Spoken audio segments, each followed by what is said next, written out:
હવે તમે કેવી રીતના કહી શકો કે બિહાર ઇલેક્શન્સ ને ધ્યાનમાં લઈને નથી કરવામાં આવી રહ્યું? બરોબર છે. જો તમારે આ જ કાર્ય કરવું હતું, તો હું બહુ સ્પષ્ટ છું કે સરકારે આ કાર્ય માટે પહેલા 365 દિવસમાં આખા ભારતમાં આ આખો વેરીફાઈડ ડેટા તૈયાર કરીને કહેવાની જરૂર હતી કે ભાઈ આ આટલા વેલિડ છે, આટલા ઇનવેલિડ સિટીઝન્સ છે. વાત થઈ ગઈ પૂરી. બરાબર છે. જેમ તમે કેમ 2016 નોટબંધી લઈ આવ્યા, 2014 આવ્યા, તમને ઉત્તર પ્રદેશના ઇલેક્શન પહેલા તમે 2016 નોટબંધી લઈ આવ્યા, બરોબર, અને 2017 તમે જીએસટી લઈ આવ્યા.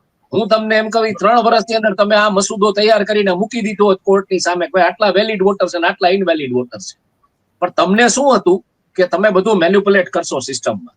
બૂથ લેવલના મેનેજમેન્ટના નામે તમે ઈવીએમ થી માંડીને જે તમે મુદ્દો ઉઠાવ્યો છે. હવે થયું એવું કે ગયા વખતની ચૂંટણીમાં 240 જ આવીને ઉભી રહી, એટલે હવે આ ચાલુ થયું છે. અને હું જે કહી રહ્યો છું, જે 4 સ્ટેજની આ સ્ટેજ તરફ આપણે જઈ રહ્યા છે.